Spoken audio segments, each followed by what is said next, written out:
Peach Pit, Scoop, Big Boy, and Kidney Bean. They were visible in the daytime, just as the moon had formerly been. And even on the rare day when it was cloudy in Pasadena, or he was stuck indoors, he could pull up a window on the screen of his computer and watch them on a live video feed. After he had figured out that they were going to kill everyone on Earth, he had become a lot less interested in staring at them. He had, in fact, sometimes gone for weeks without looking up at the gradually spreading cloud of debris. Sometimes, while walking across a dark parking lot or driving down the highway, he would catch sight of the moon chunks in the sky and deliberately turn his gaze away from them. They filled him with horror, and even a kind of shame over the fact that he had once found the whole thing such a fascinating science treat. He did not want to be reminded of it. Instead, he tracked the slow disintegration of the moon pieces through spreadsheets and plots shared with him by his graduate students and his colleagues. He did everything he could to reduce the whole state of affairs to two numbers.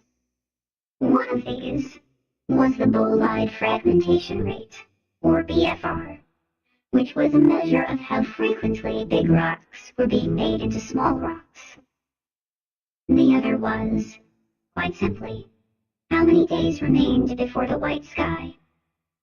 On day 7, minutes after they had met, he and Amelia had watched Kidney Bean fracture into two big chunks, later dubbed KB1 and KB2. No attempts had been made at the time to give them cutesy names of their own. 3 weeks later, Scoop had collided with Big Boy and broken into 3 pieces, SC1, SC2, and SC3. Big Boy itself was now BB1, still barely recognizable, plus a whole family tree of bits that had shrapnelled off its smaller piece, BB2. These were given code numbers such as BB2-1-3, meaning the third biggest fragment of the largest fragment of the second biggest piece of Big Boy. Beyond about that level, it became difficult and somewhat pointless to keep track of them all. Mr. Spinney had caused all sorts of havoc before finally breaking in half. Its wayward children, MS1 and MS2, had gone winging off in opposite directions and ended up in big eccentric orbits around the rubble cloud's shared center of mass, occasionally looping in from a great distance and slamming into one of the slower moving pieces. MS2 had broken Acorn into 3 pieces just 3 days before Dube's memorable Oval Office chat with the president. While he'd been flying back to LA, a hunk of it, the size of an oil tanker, had slammed into the Indian Ocean and kicked up a tsunami that had killed 40,000 people on the west coast of India. After he got home from his trip to D.C., he and Amelia checked into a suite at the Langham, a palatial hotel in Pasadena, so that they could spend a few days together before he went on a round-the-world journey. All through their romantic dinner on the terrace, he made a concerted effort not to look at the remains of the moon. Later they went back to their suite and made love. After 20 minutes post-coital coupling, Amelia rolled over on her side and went to sleep, inviting Dube to spoon with her. But Dube, unable to relax, pulled his tablet onto his lap, put on his reading glasses, and started killing time on the internet. The French doors to the balcony were open, and at some point the breeze coming in through them obliged Amelia to snuggle deeper under the blankets. Dube got up and walked over to close the doors and was confronted by the sight of the moon cloud directly in front of him, hanging over the lights of LA and now something like 4 times the diameter of the original moon. It was arresting, partly because it had been so long since he had looked squarely at it. And so he stood there for a while, observing. Peach Pit was still largely in one piece, but other than that, the original 7 sisters were no longer discernible. Out of curiosity, he consulted an app that told him when Izzy would be passing over, and saw that it was going to happen in about 10 minutes. So he stood there and waited for it. As he waited, his attention turned again and again to the pieces of the moon. What was their future? He knew that they would shatter into an uncountable number of fragments and become the white sky, and then the hard rain. But what was the final distribution of sizes going to be? How many big ones and how many small? They had some models based on the simplifying assumption that all moon rock was basically the same, but clearly that wasn't true. They had done some analysis on the original chunks, trying to figure out why Peach Pit was so resistant to fragmentation, and determined that it was simply the inner core of the old moon, which was confirmed anyway by an analysis of its mass. Peach Pit was much denser than the other bits, suggesting that it consisted mostly of iron as opposed to rock. The moon had had an iron core, but relative to overall size, this was much smaller than the Earth's. Most of the moon was cold, dead stone, and yet the core was there, and was thought to consist of a ball of solid iron surrounded by a somewhat hotter jacket of molten iron mixed with various other elements.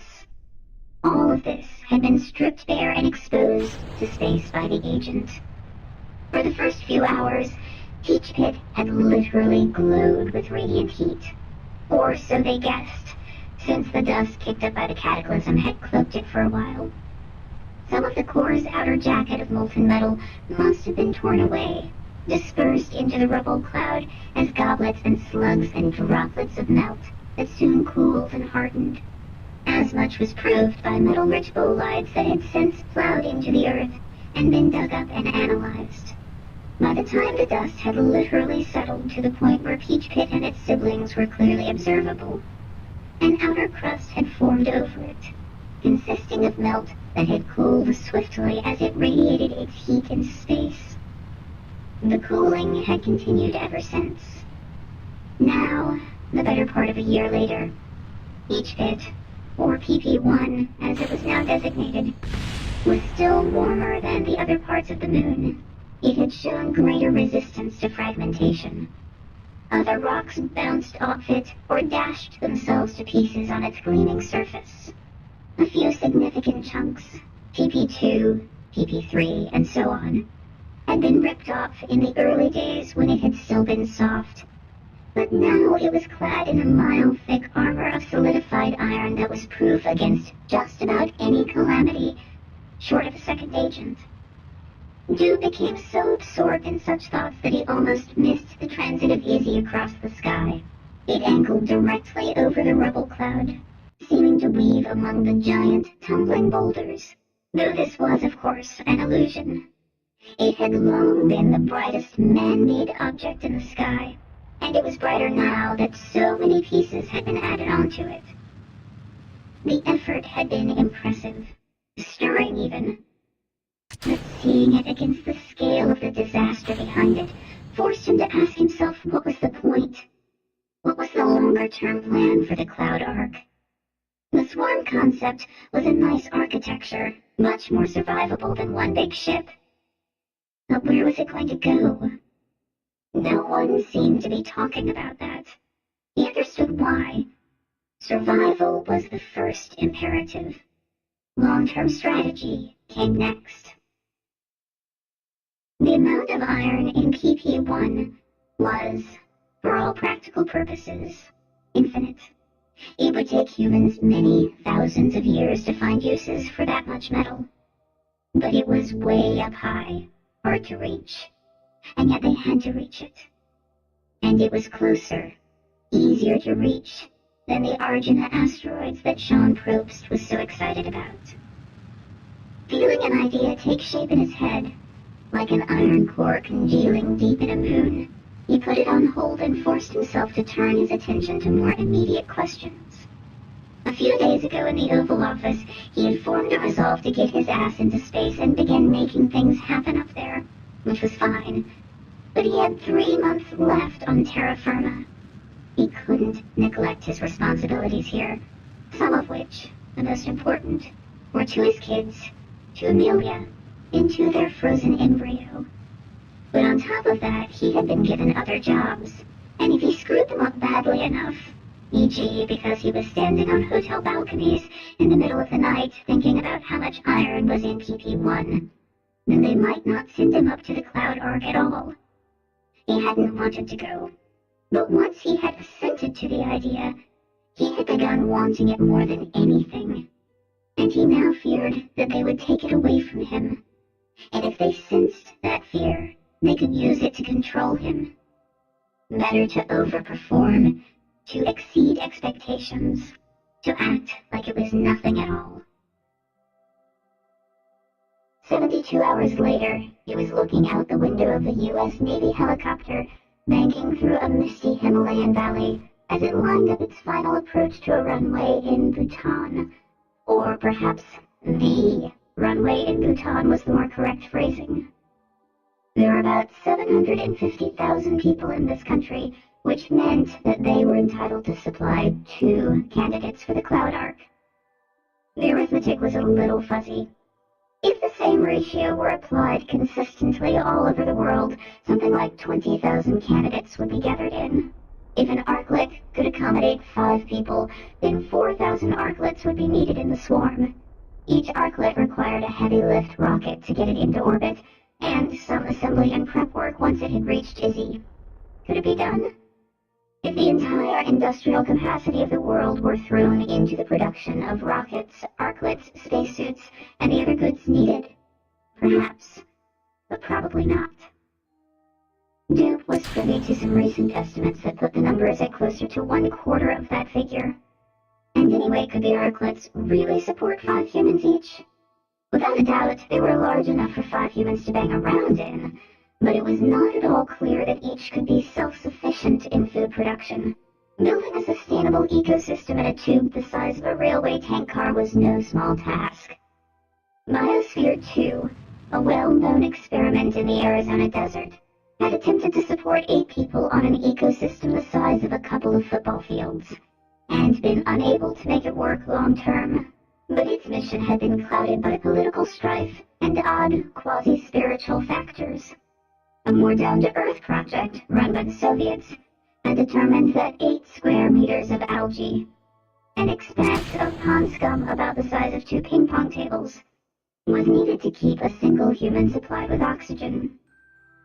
In the space between the hard inner hull and the inflated outer hull of a single arklet, there was more than enough room. But much more real estate would be needed if the arklet were also to produce food. And those calculations didn't even begin to address the real complications of keeping thousands of people alive in space for many years. It wasn't enough just not to asphyxiate and not to starve. People would need medicine, micronutrients, recreation, stimulation. Ecosystems would get out of whack and need to be repaired with pesticides, antibiotics, and other hard-to-make chemicals. The thrusters that kept the arklets out of trouble would need to be refueled, and not only that, but they would need maintenance and repair. The idea of a completely decentralized Cloud Ark was a chimera. It was not sustainable without a mothership, a central supply dump, and a repair depot. The only plausible candidate for that was Izzy, but Izzy wasn't designed for anything like that purpose. They'd been trying to make it over by cramming it with vitamins, but that only delayed the moment when they'd run out of all the goods they didn't know how to produce in space, and people would begin dying in quantity. From the fact that he had gotten nowhere raising awkward questions about this, Dube inferred that the architects knew about it, and were on it, and just didn't want to talk about it because public doubt and controversy were not going to help. Dube's job, clearly, was to act like everything was okay. Today, that meant scooping up 2 young people from the Himalayan kingdom of Bhutan. Did the little performance he was about to put on really mean that 20,000 people from all over the world were going to end up living happily in the Cloud Ark? He just had to shut down the little Rain Man in his head, Dube as in dubious, and not even think about it. They had taken off 2 hours ago from the George H.W. Bush, a supercarrier keeping station in the Bay of Bengal. Dube had viewed the ship through the eyes of a man who, in a few months, would be making a permanent move to its orbiting equivalent.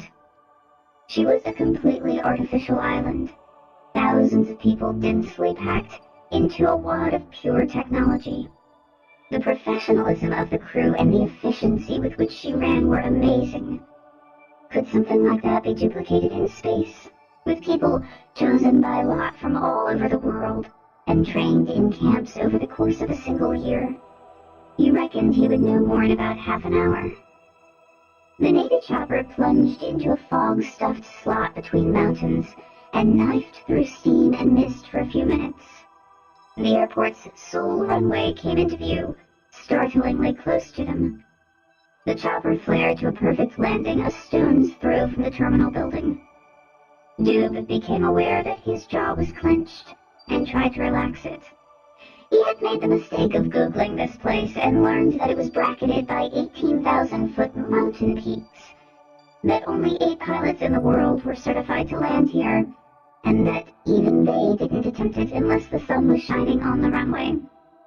Obviously, the kinds of guys who flew choppers for the Navy operated according to different rules, but it had still been a white-knuckle approach as far as Doob was concerned, and it made him wonder how he was going to react to being hurled into space on top of a hastily constructed tube full of explosive chemicals. He shifted in his seat and felt a thick manila envelope slide out of his lap and to the deck with a solid thunk that almost woke up Tavistock brows. Tav had been sitting across from him for the entire duration of the flight and had been sleeping for the last half hour, prostrate from jet lag. He was a bulky man, not especially tall, but constructed like a wrestler. The bald spot on the back of his head, which had been faintly visible even when he'd been in college, had expanded mercilessly, leaving just a monk-like fringe of close-cropped hair around the back of his bullet-shaped head. Perhaps to draw attention away from it, he wore glasses with massive black frames. At one point a serious weightlifter, he had softened and spread in the last decade, and even more so since Zero. It was strange in a way to see him unconscious, for he never seemed to stop moving. Doob had a pretty good idea why. Tav was hoping he'd get picked. If he worked hard enough, hopped up on enough news feeds, garnered enough followers on Twitter, maybe some important person would decide that the Cloud Ark needed a professional communicator. The first or the last journalist. To Doob, it seems like long odds. A lot of people with PhDs and even Nobel Prizes were ahead of Tav in line. But you never knew, and he couldn't fault the guy for trying. He bent forward and retrieved the envelope from the deck. It was a centimeter thick. It was labeled Paro Bhutan in neat block letters. The flap had never been opened. He was supposed to have spent the last couple of hours reading its contents, familiarizing himself with the task to be performed. Instead of which he had been looking out the window at the steamy green plains and lazily braided rivers of Bangladesh, hoping to make the most of the 2 or 3 minutes it would take to get the chopper's door open. He plucked it up off the floor, tore it open, and pulled out a sheaf of pages. This was enough to wake Tav up, but not enough to make him move. He gazed at Doob and watched him read. "If it's wearing red, yellow, or both, it's a llama," he said. "Bow to it." "Isn't that a camel from South America?" "With one L. A holy man. Put the palms of your hands together and make a little bow." "I don't believe it. It's not going to kill you, is it? If he's got a big yellow scarf over his left shoulder, he's the king. Bow lower in that case." "Thanks. Anything else?" Sitting next to Doob was Mario, their photographer. A man in his 30s with a short, dark mustache, a New York accent, and no expectation whatsoever of being picked for the Cloud Ark. On the flight over, he had divided his time between reading his own copy of the same dossier and playing a video game on his phone. He had been on many more of these than Doob or Tav. Getting into the spirit of things, he pocketed his phone and piped up, "People are gonna hand you things. Some of them might be really crusty and old and funny smelling. Those things are probably really important. Really important. Then why are they? Because they believe that you are going to take it all up into space and preserve it. Oh. So, if anyone hands you anything, even if you have no idea what on God's green earth it might be, look impressed, bow, take it carefully, admire it, and then hand it off to the helper kid. Helper kid. People have been deputized to follow you around and help you carry all of the priceless national treasures that are going to be bestowed on you. They look after the stuff and bring it all back here to the chopper so you can keep your hands free from making those little bows and shaking hands with the king or whatever. As soon as we get back to the aircraft carrier, we'll throw it overboard. Done this before, have you? This is my 7th and 3rd abduction run. Let's go. Mario stood up carefully, letting his cameras and bags swing free, patting each one as it settled into place. Tab and Doob were undoing their seatbelts and watching him for cues. Mario took 2 steps toward the door, which the pilot had just swung open. Cold, damp air, scented with pine and coal smoke, was pouring in. Doob almost rear-ended Mario as he stopped suddenly and turned around to look him in the eye. One other thing. Yes, Doob said. What is about to happen is going to be incredibly fucking sad. Like, maybe the saddest thing you have ever seen. Try to hold it together. Mario held Doob's gaze until Doob nodded and said, Thanks. Then he turned around and bolted for the door so that he could get some good pictures of Dr. Harris emerging from the chopper. Dr. Harris paused in the open hatchway. Spread out in front of him were at least 24 people in red and yellow clothing, drawn up in readiness to extend greetings. He put his palms together in front of his chest and bowed. In front of him, Mario's shutter began to whir. Behind him, faint digitized clicks spilled out of Tab's phone as he live-tweeted it. The king drove him up the mountain in his personal Land Rover, Doob riding shotgun in the passenger seat on the left, for Bhutan, as it turned out, was a drive on the left country. Mario sat in the back angling to get both of them in the photo, and Tab sat next to Mario, muttering voice memos into his phone. The king apologized for today's murky weather, which was blocking potentially spectacular views of high mountains all around. But I suppose that is a very small matter in the larger scheme of things, he concluded. They stopped at an intersection in the town of Paro to let 3 boys kick a soccer ball across the road in front of them. Piled up on the road behind them was a small motorcade of llama-packed Toyotas. So much joy they take in this simple game, the king mused. They know, of course. All of them know about the disaster that is to come. When they are thinking of it, it makes them sad.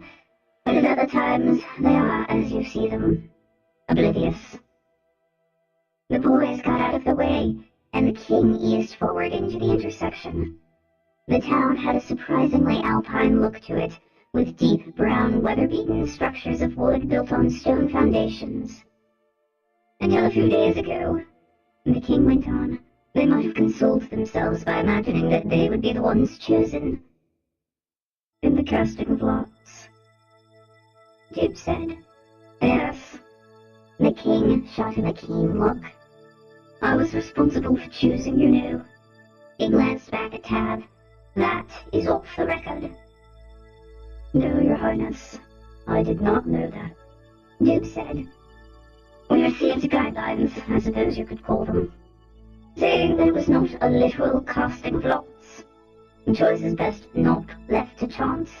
We must send only the finest candidates. Bhutan has only 2 places in the Cloud Arc. It would be foolish to waste them on someone unable to represent our people. So it was a selective process. Most people have come to the same conclusion, Dib said. A pool of promising candidates is identified, and then a choice is made from among them by some process which might be random, just so no one person carries the entire responsibility. When you are a king, you sometimes have such responsibility as whether you want them or not. In this case, though, I was able to involve some of the llamas. There are precedents for such a selection procedure in the way that certain reincarnate llamas are identified. The drawing of lots from an urn is sometimes used. Tav couldn't resist asking from the back seat, "What does the doctrine of reincarnation have to say about the situation we are faced with now?" The king smiled. "Mr. Prowse, this is only a journey of 10 kilometers. I'm taking it slow. If we had a road trip ahead of us of 10,000 kilometers, an enjoyable thought, I might be able to impart enough information to you about what reincarnation means to my people that we would be able to have an intelligent conversation about it." "Fair enough. Sorry," Tav said, glancing up from the screen of his phone when his brain detected a pause in the king's speech. "You have to understand, my job is to communicate with geeks, people who like math, so I was trying to imagine, when 7 billion die and only some thousands remain, where do the 7 billion souls go?" "Yes." They turned off what Doob guessed was the main road and onto a fork that wound through a wooded hamlet above the river. This hooked onto a bridge that took them across a fast-running, cold-looking stream, green and milky with rock flour carried down from melting glaciers thousands of meters above their heads. Doob still couldn't get over the fact that in a little more than a year those glaciers would be gone, the rock beneath them exposed for the first time in millions of years, and no scientist would be there to record it. "We don't believe in anything as simple as metempsychosis, the movement of an individual soul from one body to another. That's not what we mean by reincarnation at all." "What do you believe in, then?" Doob asked. Tav had lost interest and was belaboring his phone with his thumbs. "A better analogy might be to a burned-down stump being used to ignite a new candle. But I won't be able to give you a satisfactory answer, Dr. Harris. The teachings are esoteric, deliberately hidden from the uninitiated, specifically to prevent false interpretations. How an enlightened Lama would think about the question of the 7 billion is as far beyond my comprehension as are the quantum gravity theories that you study in your work." On this side of the river, the ground rose almost vertically. The mountain barrier was cleft by a steep-sided valley that zigzagged up and away from them. The road leaped up into it and switched back up a stone cliff, fringed here and there with clusters of hardy evergreens that had found toeholds and crevices. Tendrils and torn veils of mist drifted across the face of the rock, providing occasional glimpses of a white tower, high above them, that had somehow been constructed on the precipice. It was one of those buildings, like some monasteries in Greece and Spain, whose whole point was to proclaim to those below, "This is how far we will go to achieve separation from the world." They drove up a road between long green terraces until the ground became too steep for wheels, and then the king stopped the Land Rover and set the brake. "How's your cardio?" "Could be better," Doob said, "but I don't have a heart condition or anything like that." "We're about 3,000 meters above sea level. You are welcome to await the chosen ones here in my vehicle, or I could use a walk, thanks," Doob said, and glanced back at Mario, who shrugged philosophically, and at Tavistock Prowse, who appeared to be biting his tongue.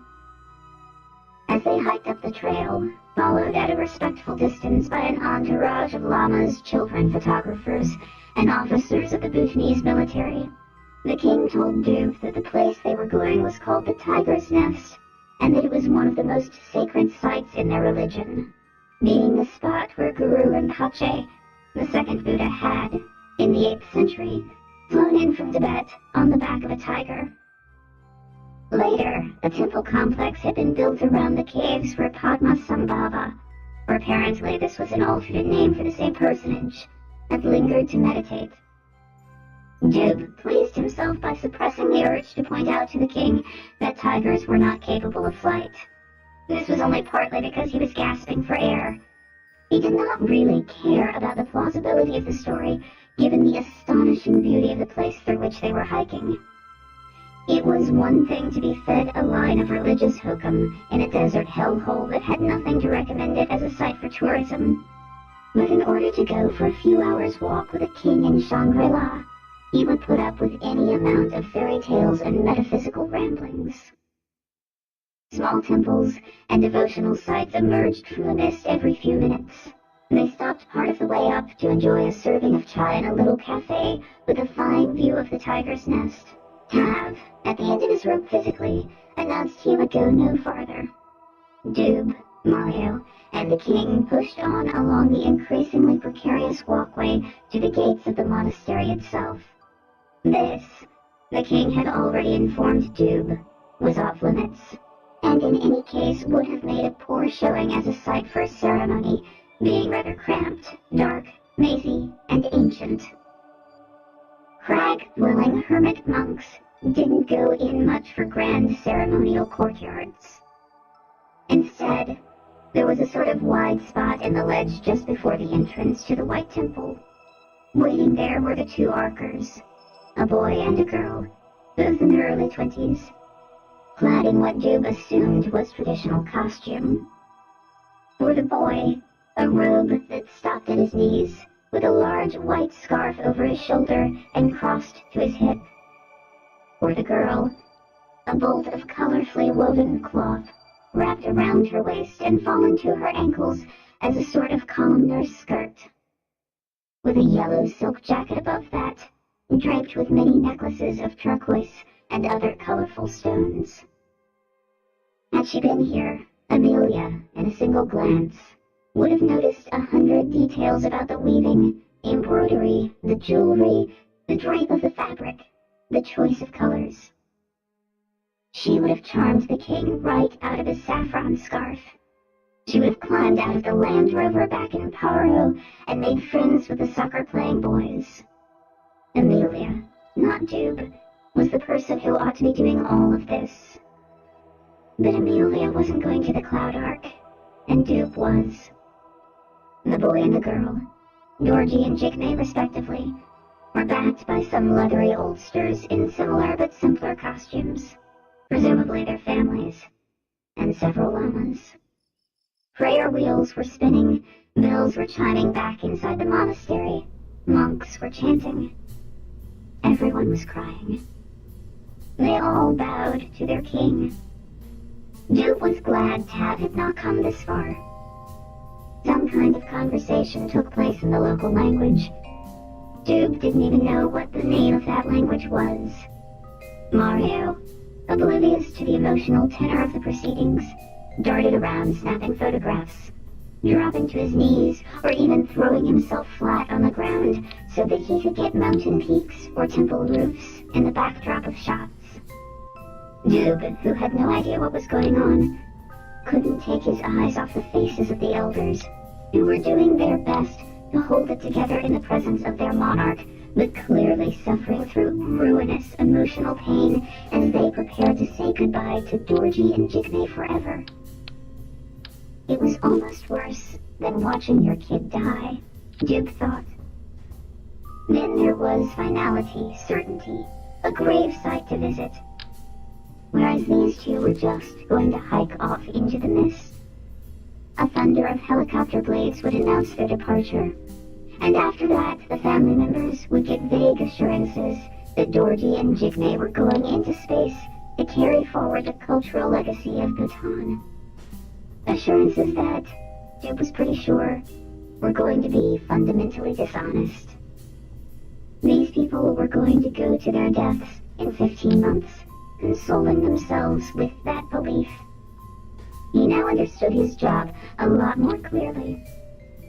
Why were the doomed people of Earth not going completely berserk? Oh, there had been some outbreaks of civil disorder, but for the most part, people were taking it surprisingly calmly. It was because events like this were happening in every city and province with more than a few 100,000 people, and they were being staged managed well enough to convince people that the system was working. When he was a kid, he had read the Greek myth of Theseus and the Minotaur, which hinged on the premise that the people of Athens had somehow been persuaded to select 7 maidens and 7 boys by lot every few years, and send them to Crete to serve as monster chow. This had always struck him as the weakest point of what was otherwise a great yarn. Who would do that? Who would choose their kids by lot and send them to such a fate? The people of Bhutan, that was who. And the people of Seattle, and of the Canelones district of southern Uruguay, and of the Grand Duchy of Luxembourg, and the South Island of New Zealand, all of which Doob was scheduled to visit in the next 2 weeks to collect the maidens and the boys they had chosen by lot. They would do it if they could be made to believe it would protect them. As Mario had predicted, Doob was presented with some extremely old-looking artifacts by almost equally old-looking monks, who smiled at him through tears and backed away, bowing, once Doob had accepted their prayer wheels and sutras and carvings into his hands. The king took Dorji and Jigme by the hand, turning his back on the mourners, or the well-wishers, or whatever they were, and nodded at Doob as if to say, "Your move." Doob bowed one last time, then turned around and began leading them down the mountain. Day 306. Arklet 1, which had been sent up on day 285, turned out to have a few teething problems with its maneuvering thrusters. And so the first Bolo coupling in the history of the Cloud Ark took place between Arklet 2 and Arklet 3. Those had been launched on days 296 and 300 respectively. These first 3 Arklets represented competing designs, and so they all looked a little different. No matter. They were destined to be punched out in different factories and launched on different types of heavy lift rockets from different spaceports, so minor variations in styling were to be expected. They all had the same general shape though, a cylinder with domed end caps. That was for the ineluctable reason that they had to be pressurized in order to perform their basic function of keeping humans alive. And pressure, sooner or later, made everything round. Dinah thought that the pressure hulls looked like the big liquid propane tanks seen next to cabins and mobile homes in the rural mining camps where she had grown up. Others likened them to railway tanker cars or stubby hot dogs. They were just big aluminum cans with domes welded onto the ends. The walls of the can had a thickness of about 1 millimeter. The domes were a bit sturdier. The thickest and strongest parts of the hull were in the places where the domes overlapped the ends of the can. The analogy was to a plastic soda bottle whose thin wall could be crumpled in one hand when the lid was off, but which became amazingly stiff and strong when it was pressurized. Or at least, that was what NASA was saying to people who were alarmed by the idea of living 1 millimeter away from the vacuum of space. The first 3 Arklets were launched naked and smooth, but the hundreds to follow would come up clothed in translucent fabric jackets, pleated and wrinkled during the passage through the atmosphere, protected beneath fiberglass fairings. Once in space, the blanket would be inflated to form a flexible outer hull somewhat larger than the inner one. It was in that inter-hull space where food would be grown, making use of sunlight that would diffuse through the fabric. It was not clear yet whether each Arklet could be self-sufficient in terms of food production. Probably not. But growing some food was better than growing none. Having some green stuff on board helped reduce the load on the CO2 scrubbers, and having water between humans and space helped stop some incoming radiation. One of the end caps sported a docking port, designated in NASA public relations cant as the front door.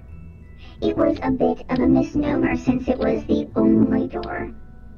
Once sealed up inside the pressure hull, the occupants could only get out of it by docking the Arklet to something with breathable air on the other side of it. The opposite end of the Arklet was called the boiler room. Mounted outside of it was the trash can-sized nuclear generator that supplied the Arklet with power. Around that were various fittings for connection of plumbing lines, electrical mains, cooling equipment, and the like, none of which would ever be used except in the case when a number of Arklets decided to dock themselves together and form a semi-permanent cluster. Those sturdy, thick rings, where the domes met the main body, served as attachment points for anything of a structural nature, anything that would exert significant forces on the body of the arklet. Radiating from each of those rings were 8 stubby radial spokes. Extending outward to halo-like rings where thrusters and grappling equipment were attached. Those parts were shipped inside of the arklet, then, once it was in space, extracted through the docking port by spacewalkers and bolted on in zero-G. The halos also served to stiffen and stabilize the inflatable outer hull and arklets so equipped. But in the first 3 test units, they just projected out into space like bicycle rims, studded with small thruster nozzles and laced through with plumbing. Spanning the distance between the front door halo and the boiler room halo was a single, long, spindly member, hinged at the front or forward end, so that it could, on command, snap up and out, projecting sideways from the arklet for a distance of about 10 meters.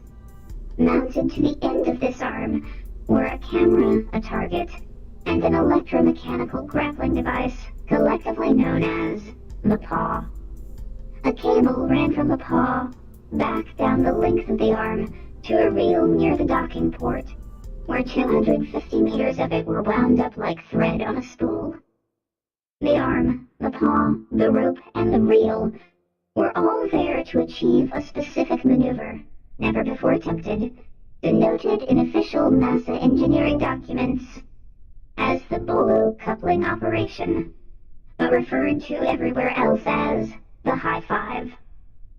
On day 306, after arklets 2 and 3 had been assembled and checked out, the first Bolo coupling operation was initiated. It happened several kilometers away from Izzy.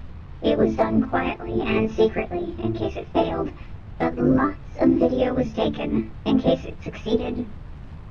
The operation had many possible failure modes, which was engineering speak, meaning that it could go wrong in so many different ways that trying to think them all through was impossible. So, each of the 2 arklets needed to have a qualified pilot, someone who understood orbital mechanics and spaceship propulsion well enough to bring an errant craft back in hand by manual control. Few such people had ever existed, and only 4 of them were aboard Izzy. Right now, down on the ground, thousands of young people selected in the casting of lots were learning how to do it by piloting virtual arklets in video game simulations. But none of those people was ready or in orbit yet. So Ivy ended up at the controls of Arklet 2 with Dinah as passenger and general assistant. Piloting Arklet 3 was a recent arrival, Marcus Luker, a Swiss Air Force pilot turned astronaut and a veteran of 2 previous missions to the ISS. His background piloting high-performance fighter jets through alpine valleys seemed like a reasonable qualification for this job. His assistant was Wang Fu-hua, one of the first Chinese taikonauts to have reached Izzy during the pioneer days of a few months back. After a good night's sleep and a light breakfast, the 4 participants met in the banana to go over the details one last time with engineers on the ground, then ascended a spoke into the weightless environment of H1 and glided up the stack, the central axis of the space station, snaking through work bays and temporary supply dumps until they reached a docking node that, after a few twists and turns, led them into a hamster tube. One after the other, they slithered down it. Dinah, in number 3 position behind Marcus, found it difficult to keep up with him. The soles of his feet kept getting farther and farther away, just like scaling the Daubenhorn, he said at one point, except without the annoyance of gravity. Is that a mountain? Dinah asked, since the hamster tube was long, and she felt that a bit of light conversation would help ease the lump in her stomach. Yes, a famous Klettersteig where I grew up. You must come and give it a try one of these days. Marcus called back. A common error in etiquette among people who had only recently arrived at Izzy was to talk about Earth as a place that it was possible to go back to, as if this were a temporary mission like all of the previous ones. Dinah said nothing. Marcus would realize his mistake if he hadn't already. Oh well, he added. Yes, he had realized it. What's a Klettersteig? Dinah asked, trying to move on. It is a mountain climb that is pre-engineered with cables, ladders, and so on. To make it easier, Dinah guessed. Oh no, it is not easy. It is a way to take a climb that would be impossible and make it merely extremely difficult. Okay, Dinah said. A good metaphor for what we are trying to do up here, then. Yes, I suppose so, Marcus said, cheerfully enough. They came to a junction of hamster tubes, and after scrutinizing the felt-tipped annotations on the walls left by past travelers, they went their separate ways. Dinah leading Ivy to the right, while Fu Hua and Marcus headed straight on.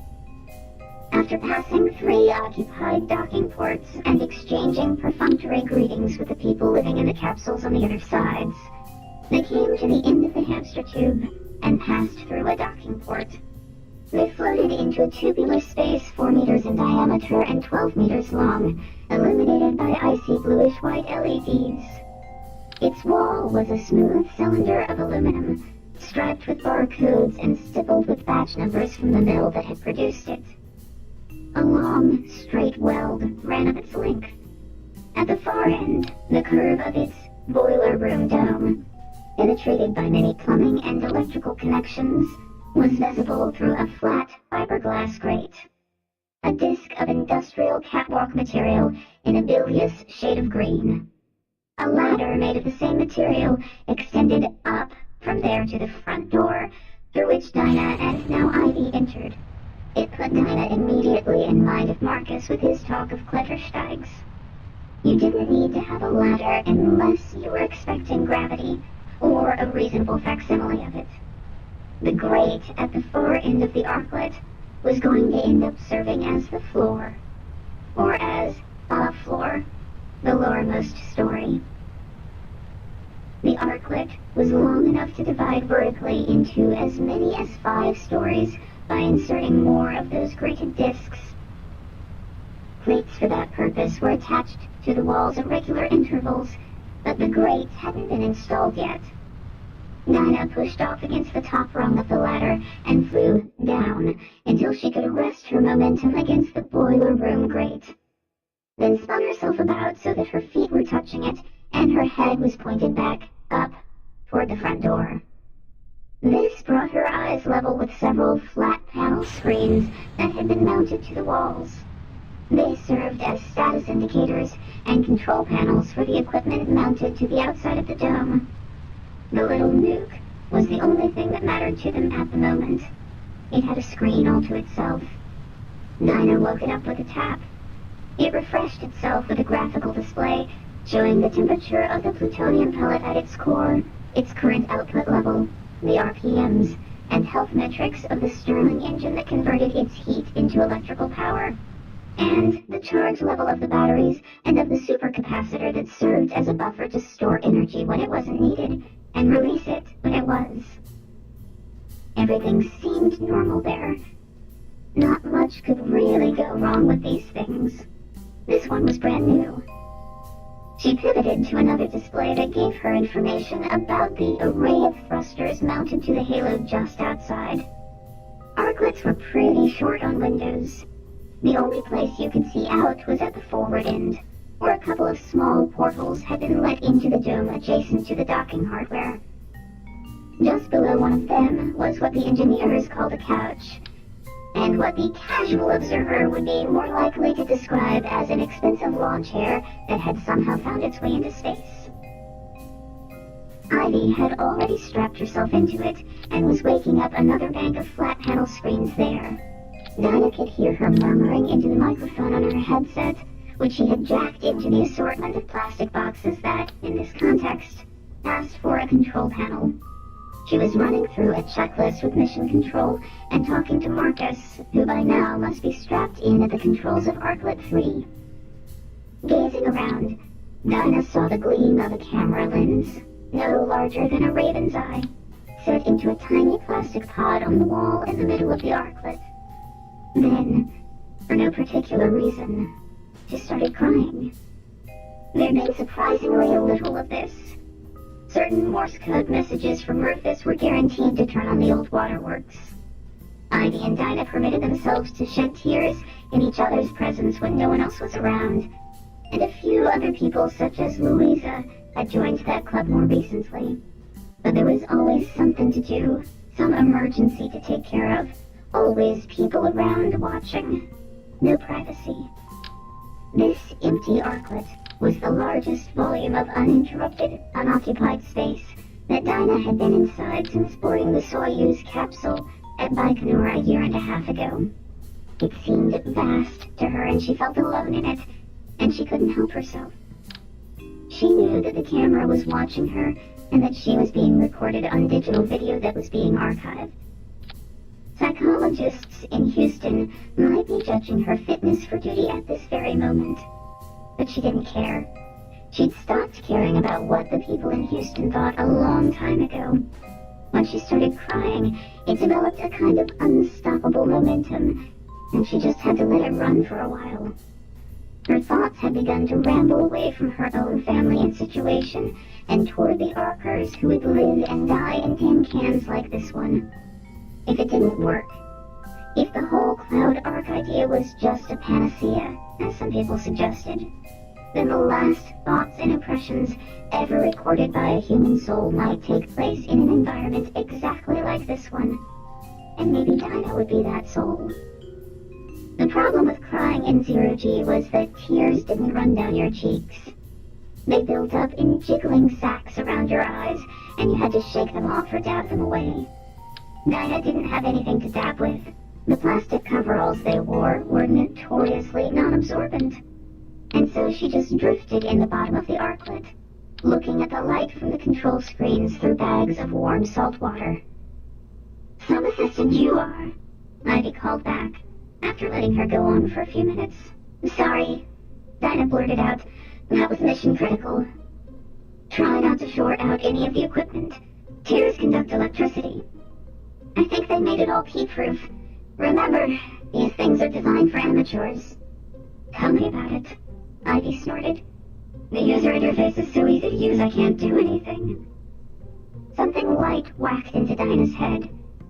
Through the tears, she vaguely saw a white object caroming off the nuclear reactor's user-friendly control panel. Pulling it out of the air, her hands recognized it as a packet of tissues, a high-value black market item. She tore it open, pulled out a few sheets, and began the somewhat delicate process of soaking up the tear globs without smashing them into sprays of equipment shorting droplets. "I mean, my God, what would Marcus think of you?" Ivy demanded. It took Dinah a few moments to catch up.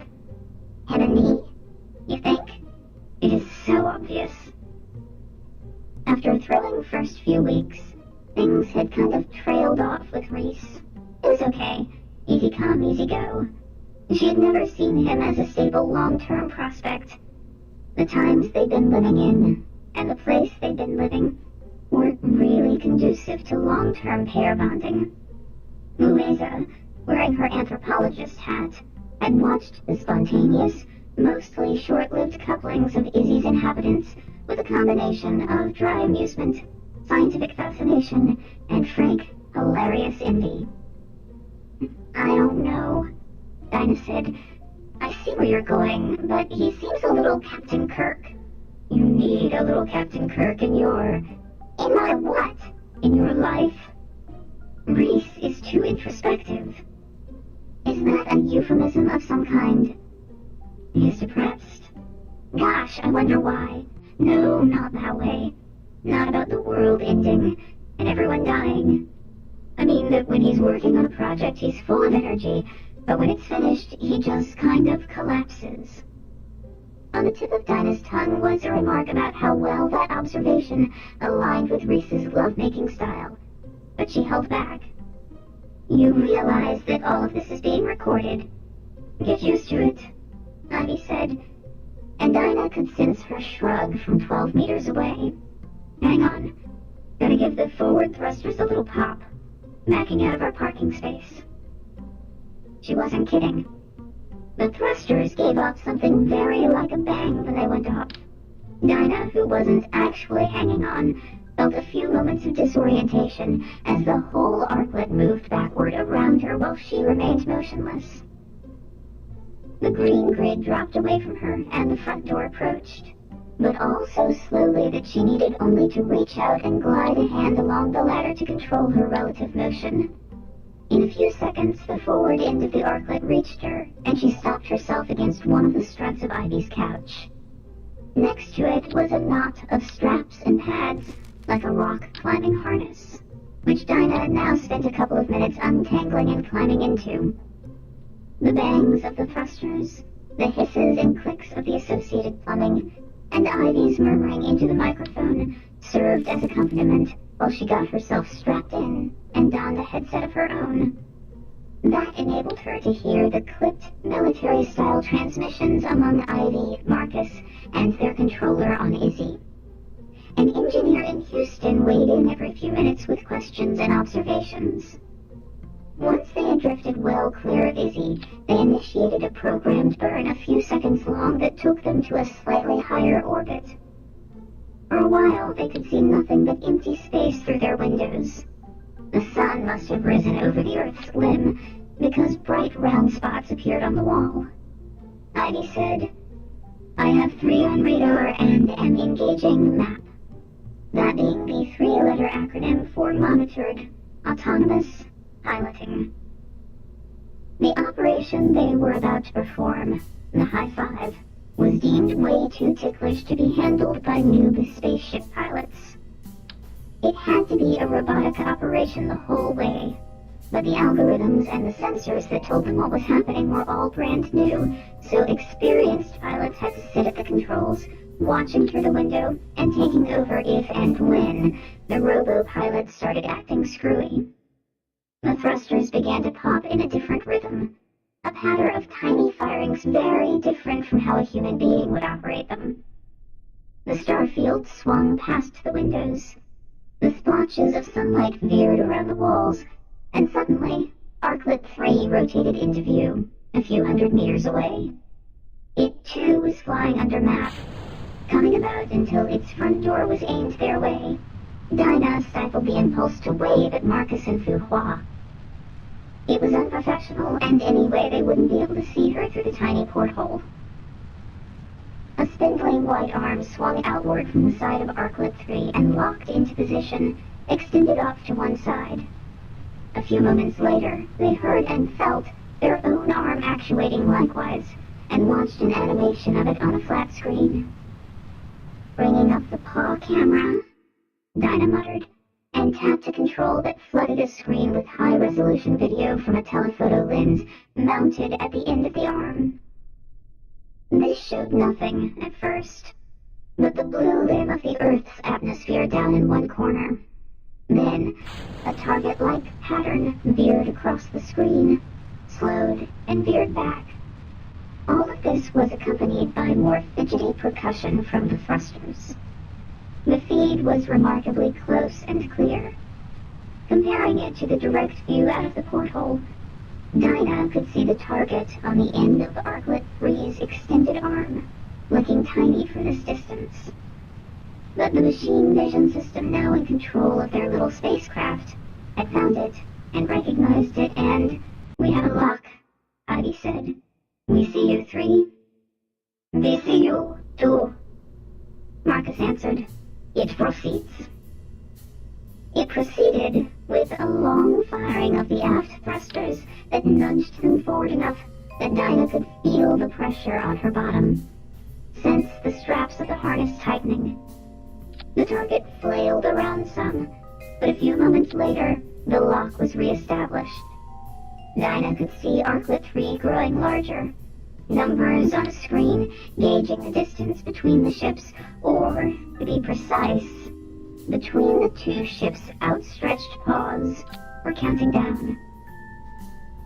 "It is all nominal," Ivy said. But the last word was drowned out by a digital voice making an announcement over the Arklet's rudimentary PA system. Bolo coupling operation entering its terminal phase. Prepare for acceleration. And then, in classic NASA style, it counted down. 5, 4, 3, 2, 1. Grapple initiated. At 1, the test pattern on the screen disappeared in shadow, for it was too close now for the camera to even see it. The paws of Arklet 2 and Arklet 3 slapped together, like runners exchanging a high five as they passed each other going opposite ways. Strange, whiny noises propagated down the arm into the hard shell of the Arklet. Grappling achieved, said the voice. Dinah's ears finally identified the whiny noise as the sound of cable unwinding from a spool. She felt a lurch in her stomach as the Arklet did a half somersault, reversing its direction so that it was pointed back at its Bolo partner. As she knew, having studied this maneuver for weeks, the two Arklets were now joined together by a cable. They had flown right past each other, but the tension on that cable had spun them around so that they were pointing toward each other again.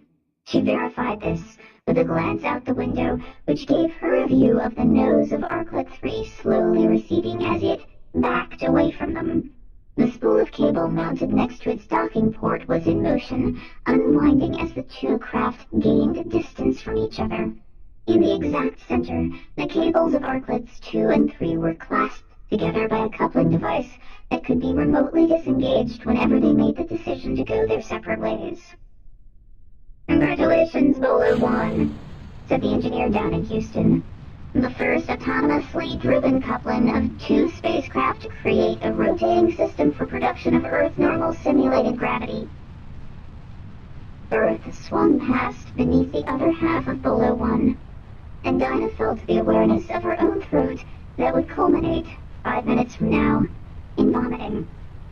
The two Arklets were already swinging slowly around each other, producing a small amount of simulated gravity, even less than what they experienced in the banana. But the map system wasn't satisfied with that. Once the two Arklets were far enough apart not to take damage from each other's thruster exhaust, the system initiated a longer burn that, in combination with the slow unrolling of the cables, put their inner ears through some disturbing changes. The sound of the cable reels changed as automatic brakes engaged to slow their unwinding and avoid a damaging jerk at the end. Then there was silence for a few moments, and then another thruster burn, longer and directed laterally, to speed up the Bolo's rotational velocity. "Holy shit!" was the only thing that Dinah could say for the first minute or two. They were experiencing 1G, Earth normal gravity, for the first time in over a year. Marcus, who'd only been in orbit for a few days, sounded great. To judge from what they were hearing in their headsets, he had unstrapped from his pilot's couch and was clambering all over Arklet 3 as if it were the Dalbenhorn. Ivy and Dinah couldn't move for several minutes, and Dinah seriously entertained the possibility that she was dying. "Can you pass out while you're lying down?" she finally asked. "Remain in your positions," a voice from Houston was saying dimly, distantly, as if shouting at them through a bullhorn from 400 kilometers below. "It is a long fall to the bottom of that Arklet." A long fall. Dinah had ceased to even think in terms of up and down. The concept of falling had become meaningless to her. When you were in orbit, you were always falling, but you never hit anything. She risked turning her head to look at the grate below, and that was the trigger that forced her to reach for her barf bag. Day 333. Job had known for a while that he was not the easiest guy to be related to. During his last 10 weeks on Earth, however, he sometimes feared he was pushing his family's patience beyond human limits with his lust for camping. Until then, His idea of a satisfying outdoor experience had been to saunter out onto the terrace of a European hotel to smoke cigars and drink brandy.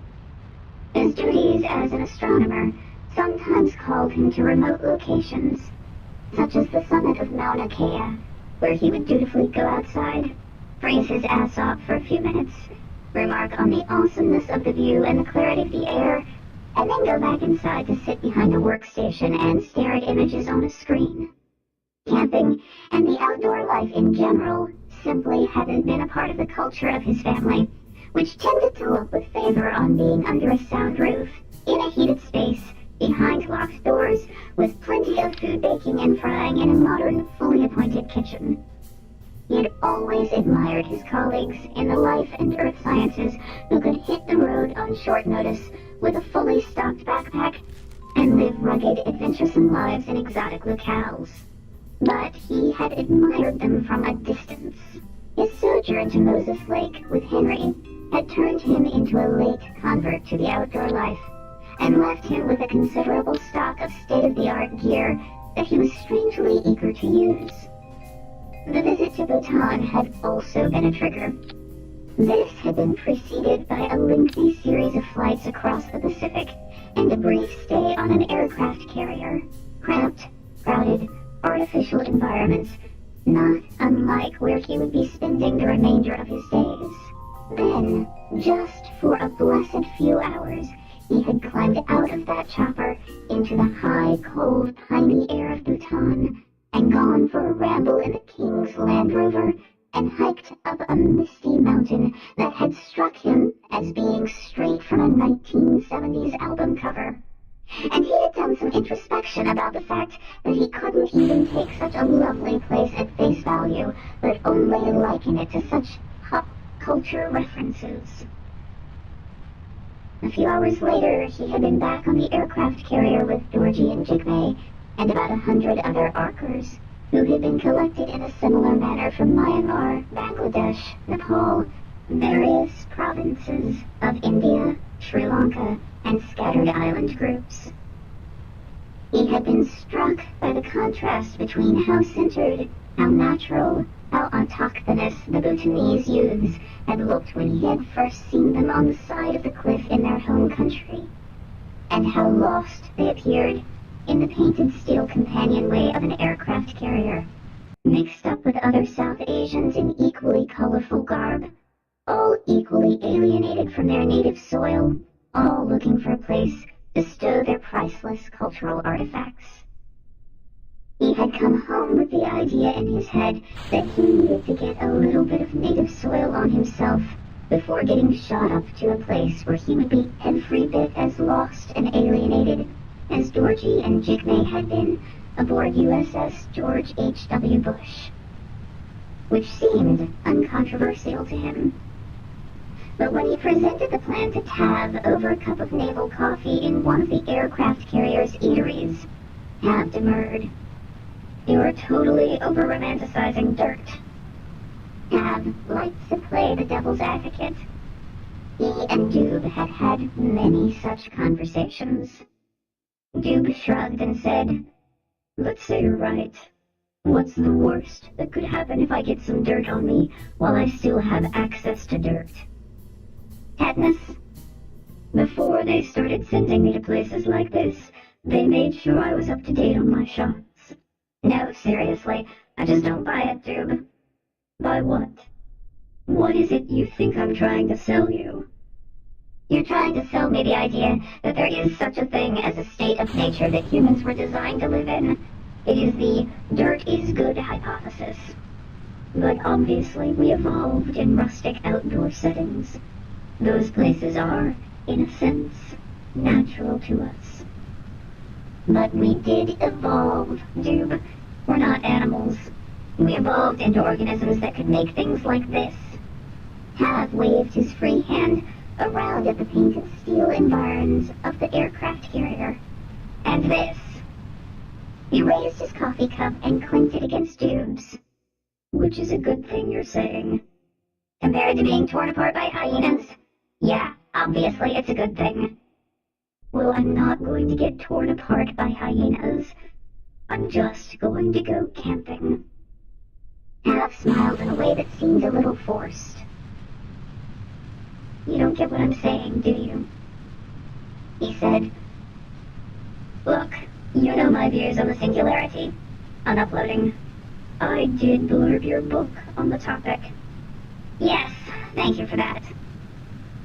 Tav was referring to the idea that the human brain could, in principle, be digitized and uploaded into a computer. That this would one day happen on a large scale, that it might actually have happened already. That we might all, in fact, be living in a giant digital simulation. Something occurred to Doob. Is that why you were grilling the king about his views on reincarnation? That's part of it. Pat admitted, Look, all I'm saying is that if you have gone where I've already gone in terms of thinking about that, if you've drunk the singularity Kool-Aid, in other words, Doob said. Yeah, Doob, as you know I've already done. Then you've already made a fundamental break with trying to be Nature Boy. I am never going to be Nature Boy. I believe that the human mind is almost infinitely malleable, and that people are going to adjust within days or weeks to life on the Cloud Ark. We will simply turn into a different civilization altogether from the one we grew up in. Our whole idea of nature will be forgotten, and 1,000 years from now, people will go on camping trips that will consist of sleeping in arklets, drinking Tang, and peeing into tubes just like their ancestors did. To them, Ib said, that'll be a back-to-nature experience. I think that's how we will see it, yes, Tav said. Doob considered uttering the punchline to the famous joke, Who's we, white man? But he thought better of it. For the next few weeks, his duties had taken him to various other parts of the world, making what Mario the photographer referred to as abduction runs, and conveying the victims to Arker training camps, where they would spend the rest of their time on Earth playing elaborate video games about orbital mechanics. Tavistock Prowse showed up for some of these. When he wasn't doing that, he was making social media posts about the themes he had articulated in his conversation on the aircraft carrier. And when Doob clicked through to those posts, he was always impressed by the number of people who were reading them. Tav was developing a following and a reputation as an important thinker about the sociology of the upcoming space-based civilization. Whenever Doob got a few days downtime, he would swoop down on a part of the country where one of his kids was living and grab them and take them camping. Henry had taken up residence at Moses Lake permanently, or as permanently as anything could be in this world. That was his youngest. Hadley, the girl in the middle, was in Berkeley. She'd been doing volunteer work for an organization in Oakland and had a lot of free time. Doob would drag her away on day hikes to Mount Tam or longer sojourns in the Sierras. Esper, his oldest, lived outside of D.C. with her boyfriend, a military man stationed at the Pentagon. The last camping trip happened in early October. Doob still had a few weeks left, but he knew he would spend most of it in training, or talking about training on TV. In the weeks to come, he might be able to play hooky and go out on the occasional afternoon hike. But the fact of the matter was that the next time he bedded down in a sleeping bag, it would be in zero gravity, in the cozy environs of a windowless aluminum can. Perhaps sensing that, Amelia had flown out on the spur of the moment. Normally, she'd have been teaching school at this point in the year, but the schedule had become fluid. It was difficult to sustain the illusion that education was of value for kids who would not live long enough to use it. They'd never take the standardized tests that they were prepping for. In a way, Amelia had said, this had led to a kind of renaissance in pedagogy. Free from the constraints of racking up high test scores or getting into colleges, students could learn for learning's sake, which was how it ought to be. The tic-tac curriculum had dissolved and been replaced by activities improvised from day to day by teachers and parents. Hiking in the mountains, doing art projects about the Cloud Ark, talking with psychologists about death, reading favorite books. In one sense, Amelia and her colleagues had never been more needed, never had such an opportunity to show their quality. At the same time, the routine had loosened up enough for Amelia to take a couple of days off a plane to D.C., surprise Jube, and drive up into the mountains with him and Hesper and Enrique to enjoy the fall foliage. Jube had never made a real connection to Enrique, a half-black, half-Puerto Rican, all-American Army sergeant from the Bronx.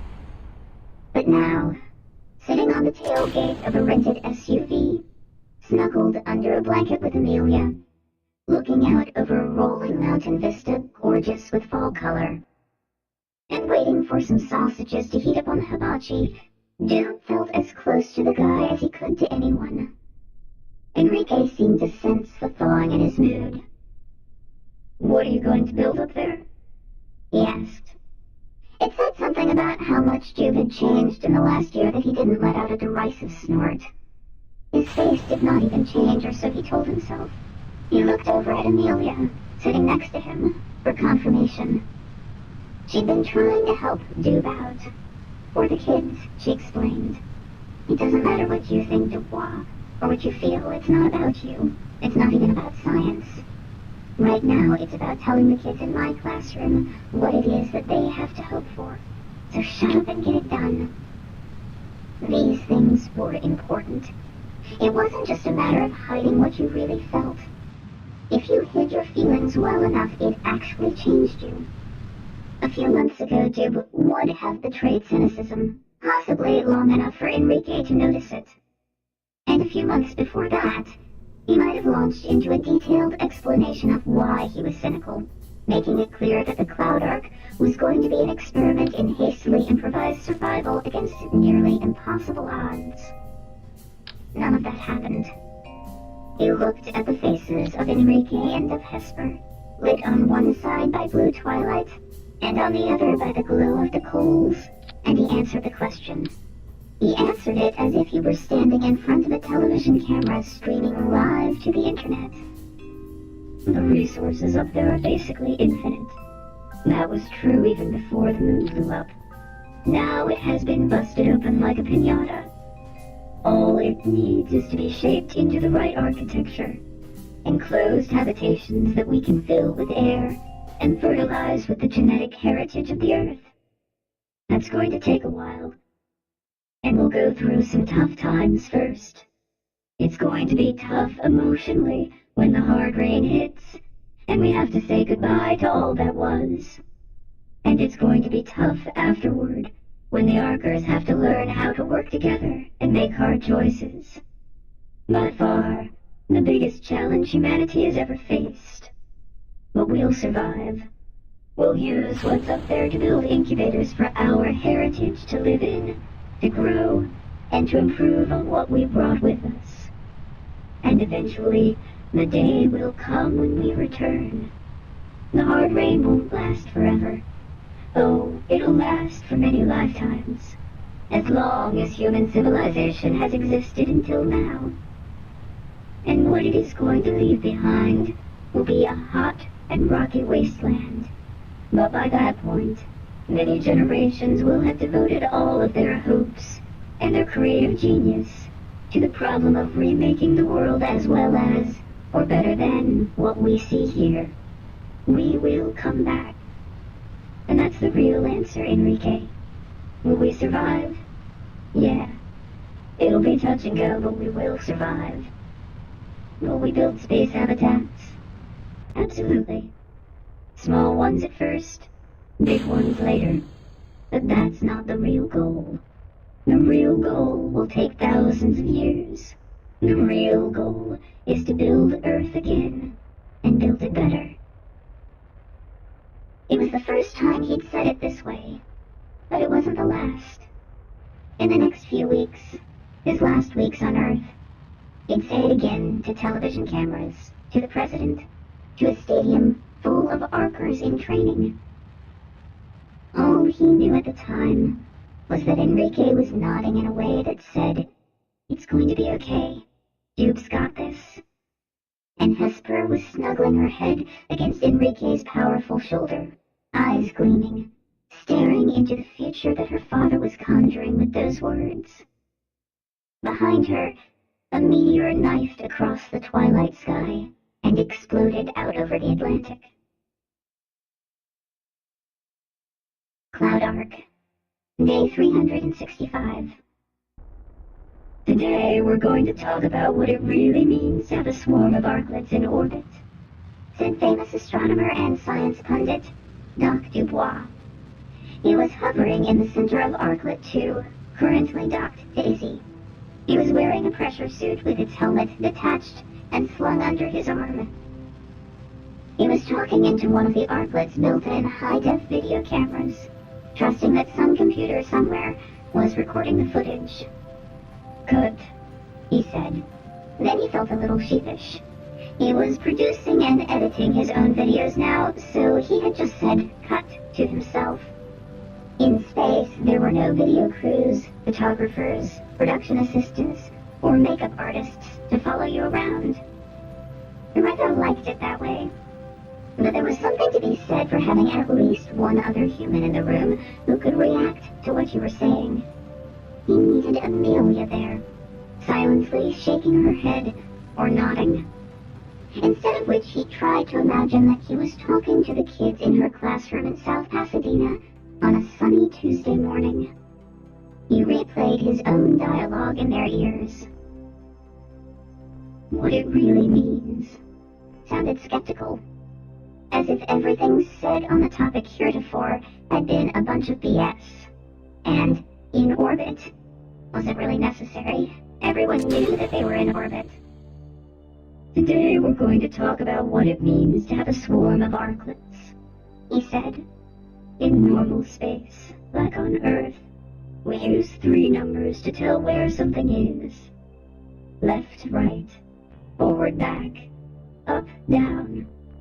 The X, Y, and Z axes from your high school geometry class. Turns out that this doesn't work so well in orbit. Up here we need 6 numbers to fully specify what orbit an object, such as an arklet, happens to be in. 3 for position, but another 3 for velocity. If you've got 2 objects that share the same 6 numbers, they're in the same place.